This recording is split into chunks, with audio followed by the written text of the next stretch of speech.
आज दाऊद शाद के असाइनमेंट का चैप्टर नंबर 6 स्टार्ट करते हैं, डिस्काउंटेड कैश फ्लोस। इसका एमसीक्यूज नंबर पहला है 116। A bank launched a new scheme where it offer 4 lakh per year for indefinite time period. Indefinite की बात हो रही है तो मैंने आपको ऑलरेडी बताया हुआ कि यहाँ पे वर्ड इनडेफिनेट यूज़ होना, तो इट मीन्स कि यहाँ पे हमारा फार्मूला कौन सा लगेगा, परपेचुटी का। आफ्टर 8 ईयर्स 8 सालों बाद how much amount should bank require to collect from the customer today.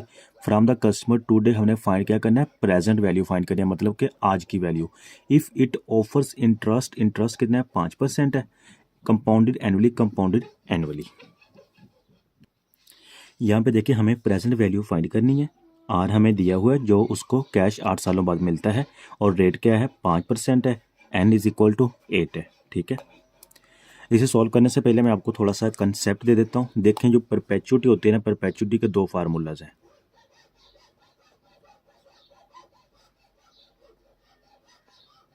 Perpetuity के दो, एक कंडीशन ये है कि टाइम गिवन है और दूसरी कंडीशन में नॉट गिवन है। ठीक है, पीछे मैंने कंसेप्ट भी दिया था जिसमें मैंने बताया था कि इसमें टाइम गिवन नहीं होता। वो किस लिए था वो भी मैं आपको बता देता हूँ। टाइम गिवन का मकसद ये है, मोस्टली जो इसमें वर्ड यूज़ होगा ना, परपेचुटी लगती क्यों है वो भी सुना। जहाँ पे परपेचुटी लगती होगा ना वहाँ पे वर्ड यूज़ होगा indefinite time period, indefinite time period. और यहाँ पे देखें हमारे पास दो फार्मूलाज है। एक इसका डेफर्ड परपेचुटी है, डेफर्ड परपेचुटी का हमारे पास फार्मूला होता है present value is equal to P into 1/1 plus R N minus 1। और दूसरा जिसमें सिर्फ जस्ट यूज होता है कि indefinite time period, after 8 years, after 5 years, ऐसी वो कोई भी बात नहीं करता, मतलब कि एन नहीं होता।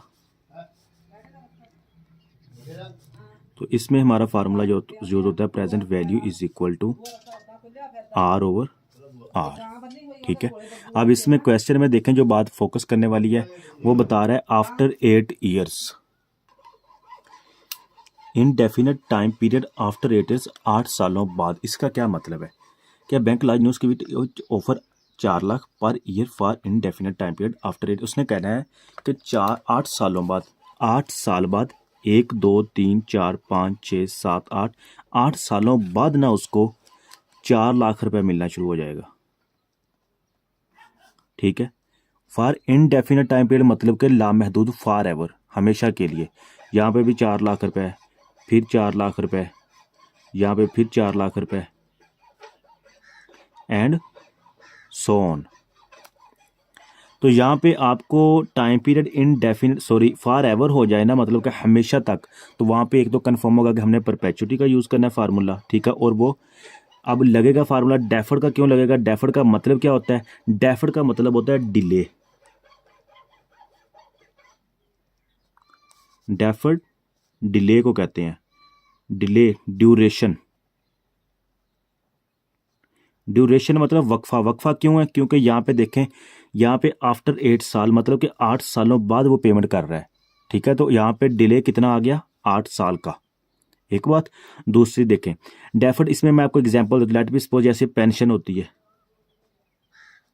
अब पेंशन में क्या होता है, एक टीचर है वो 35 साल अपनी सर्विस देता है। ठीक है, 35 साल बाद उसकी ना वो पेंशन लग जाती है, लेट बी सपोज 50,000 लगा लें। ठीक है, अब ये क्या, ये डेफर्ड एन्युटी की हमारे पास, डेफर्ड परपेचुटी की हमारे पास एग्जांपल है कि अब 50 साल बाद, 35 साल बाद उसको हर मंथ में 50,000 रुपये मिलता रहेगा। ये हमारे पास डेफर्ड परपेचुटी की एग्जांपल है। और डेफर्ड परपेचुटी का यहाँ पे हमारा फार्मूला कौन सा लगेगा? प्रेजेंट वैल्यू जिसकी हम लोगों ने फाइंड करनी है, P into 1/1 plus R N minus 1। तो यहाँ पे देखें हमें कितने साल बाद मिलता है? After 8 years. 8 ईयर्स मतलब कि 8 सालों बाद, मतलब कि 9वें साल स्टार्ट हो जाता है। 4 lakh 4 lakh and continued so on उसको मिलता रहता है। तो यहाँ पे मैं ये फार्मूला लिखूंगा डेफर्ड परपेचुटी का। डेफर्ड परपेचुटी का हमारे पास फार्मूला है present value is equal to P over R, ये नीचे आर भी आना है, P over R into 1/1 1 plus R N minus 1 bracket close. इसको वैल्यूज पुट करते हैं। प्रेजेंट वैल्यू हम लोगों ने फाइंड करनी है। यहाँ पे देखें आर हमारे पास कितना है, ये आर लगा लें या पी लगा लें, मतलब कि जो हमें कैश मिलता है, ठीक है, आफ्टर 8 ईयर्स, वो कितना है हमारे पास 4 लाख है, डिवाइडेड बाय आर हमारे पास रेट कितना है 5% कंपाउंडेड एनुअली है, ठीक है, इनटू 1/1 प्लस आर कितना है 5% है, टाइम एन कितना है 8 साल है, माइनस 1 ब्रैकेट क्लोज। इसको थोड़ा सा शॉर्ट कर लें कैलकुलेटर पे आसानी से पुट करने के लिए। 4 lakh divided by 5% into 1/1 plus 5%, 8 minus 1 7 हो जाएगा। थोड़ा और शॉर्ट कर लें, 4 lakh divided by 5% into 1 plus 5% bracket close power -7। जब ये +7 का ऊपर जाके -7 हो जाएगा, ठीक है। Exact to the point calculator पे वैल्यूज पुट करते हैं। Present value is equal to, ये हमारे पास आंसर आ गया 5.685। इसको मिलियन में कन्वर्ट कर रहे हैं, ठीक है, ये मिलियन में ये बन जाएगा। MCQs हमारे पास 117 है। Calculate the IRR of the project. 118 भी उसी तरह ही है। 119 देखें आप, project costing 4 million is expected to yield कितनी है, 6 लाख है, 8 लाख है और 40 लाख है। At the end of the each year, at the end of each year मतलब कि हर साल के आखिर पर, फॉर नेक्स्ट 3 ईयर्स अगले 3 सालों के लिए, the IRR of the project is. IRR मतलब कि इसका भी IRR फाइंड करना है, इसका भी, तीनों MCQs बल्कि सेम है। तो फर्स्ट ऑफ ऑल हमें पता होना चाहिए IRR क्या होता है। IRR हमने स्टडी भी किया था। IRR क्या है, alternate method of NPV। IRR क्या है, अल्टरनेटिव ऑफ NPV। NPV हमारे पास क्या थी, net present value,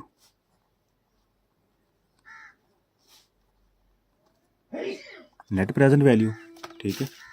net present value का हमारे पास फार्मूला क्या होता है, present value of inflow minus present value of outflow, ठीक है। अच्छा, अगर हम IRR फाइंड करते हैं और इसको थोड़ा सा रीअरेंज करें तो present value of inflow is equal to present value of outflow, ऐसे भी तो लिख सकते हैं, ठीक है। या इसको हम आगे पीछे भी कर सकते हैं, present value of outflow is equal to present value of inflow, सही है। आउटफ्लो क्या, जो हमारी जेब से जाता है, ठीक है, मतलब कि हमारी जेब से जो जाएगा वो नेगेटिव होगा, और नेगेटिव को हम किस में लिखते हैं, ब्रैकेट्स में लिखते हैं। तो यहाँ पे देखें आउटफ्लो क्या है, आउटफ्लो 15 लाख है, और इनफ्लो क्या है, जो हमें आते हैं 1 लाख आ रहा है, 2 लाख आ रहा है, और यहाँ पे 14,50,000 आ रहा है, ठीक है।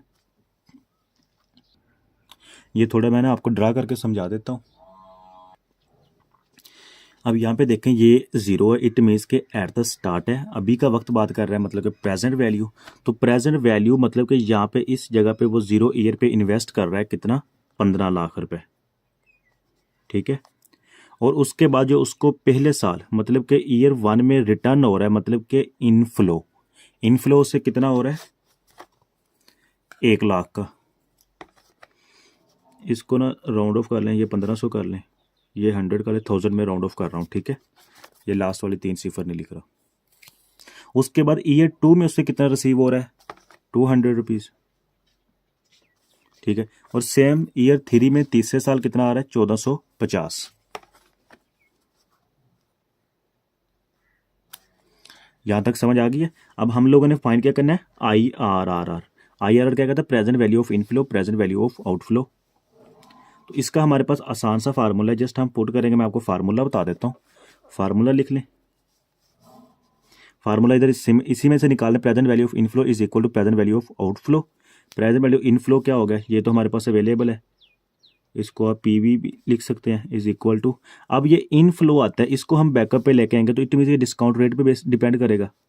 तो यहाँ पे लिखें P into 1/1 plus R power N bracket close plus P into 1/1 plus R power N plus P into, ये पी क्या है, इसको आप कुछ भी नाम दे सकते, पी लिख लें, सी लिख लें, कैश फ्लो जो उसको 1 साल बाद आ रहा है, 2 साल बाद, 3 साल बाद आ रहा है, ठीक है। कितना है 1/1 plus R bracket close N, ठीक है। अब इसको हम थोड़ा सा स्मार्ट कर लेते हैं, ये एन को ऊपर लेकर माइनस में कन्वर्ट हो जाएगा, P into 1 plus R minus N plus P into 1 plus R power minus N plus P into 1 plus R minus N. ये हमारे पास फार्मूला बन गया प्रेजेंट वैल्यू ऑफ आउटफ्लो, और ये present value of inflow, sorry present value of outflow, और ये हमारे पास क्या है इनफ्लो। इसका हम लोगों ने फाइंड किया करना है rate, internal rate of return. तो अब इसकी क्वेश्चन नंबर 117 की वैल्यूज पुट करते हैं। तो हमें प्रेजेंट वैल्यू ऑफ आउटफ्लो हमारा कितना है, 1500 रुपये है।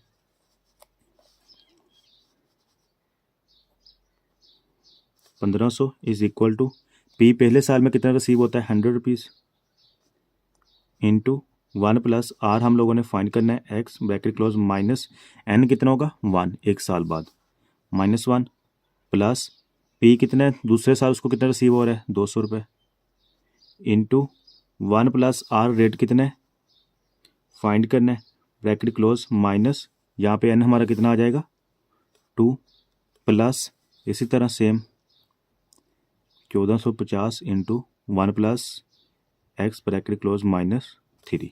ये हमारे पास वैल्यूज़ आ गई हैं। इसको जस्ट हम सेम टू सेम कैलकुलेटर पे पुट करते हैं। तो यहाँ पे हमारे पास आंसर आ गया 0.05737। ये लिख लिया, इसको मल्टीप्लाई 100% करें तो 5.74% हमारे पास आंसर आ जाएगा। इसका कौन सा करेक्ट होगा, सी ऑप्शन करेक्ट होगा। इसी तरह क्वेश्चन नंबर 118 देखें, बिल्कुल सेम इसी तरह ही है, ठीक है। इसको लिख लें, इसके भी लास्ट वाली 3 सिफर्स हम राउंड ऑफ कर देते हैं, ठीक है। 5000 है, 1000 है, 5200 और 850 है। 118 इसमें आउटफ्लो कितना है 5000 है, 5000 है। इनफ्लो इसमें कितना है 1000 है, 5200 850, 1000 है, 5200 850, ठीक है। इसको सेम टू सेम कैलकुलेटर पे पुट करते हैं बिल्कुल इसी तरह, उसका आंसर निकाल लेते हैं। मेरे ख्याल से अब यहाँ पे इस तरह लिखने की ज़रूरत तो नहीं है, ठीक है। आपको कंसेप्ट देना था वो आपको समझ आ गया है, ठीक है। जस्ट मैं कैलकुलेटर पे पुट करके इसका आंसर दिखा देता हूँ। ये मैंने क्वेश्चन नंबर 118 की वैल्यूज़ पुट की हैं। मेरे पास आंसर का 0.1920, इसके सामने लिख देता हूँ। 0.1920 मल्टीप्लाई बाय 100% करें तो हमारे पास आ गया 19.2%, ठीक है। सेम इसी तरह नेक्स्ट क्वेश्चन देखें। नेक्स्ट हमारे पास आप project costing 4 million is expected to yield, 4 million invest कर रहा है, बिल्कुल सेम इसी तरह, ठीक है। लेकिन ये है कि ये थोड़ा इसने 12 टाइप बना दिया है, और 600 रिटर्न हो रहा है पहले साल, 800 दूसरे साल, 4000 तीसरे साल आ रहा है। At the end of each 3 year ये 3 साल कंप्लीट हो गए हैं। IRR इसका भी हम लोगों ने फाइंड करना है, तो इसको भी मैं यहाँ पे लिख लेता हूँ। 4 मिलियन है, यहाँ पे लिख लें, राउंड ऑफ करके लिख रहा हूँ। 4000 है, उसके बाद कितने 600 है, 800 है, और फिर 4000 है, 600 है, 800 है, फिर 4000 है, और IRR हम लोगों ने फाइंड करना है। एन हमारा कितना है 3 है। सेम कैलकुलेटर पे पुट करते हैं। तो ये मेरे पास आंसर आएगा 0.1222, ठीक है। इसको मैंने परसेंटेज में कन्वर्ट किया तो 12.22 आंसर आ गया हमारा, ठीक है।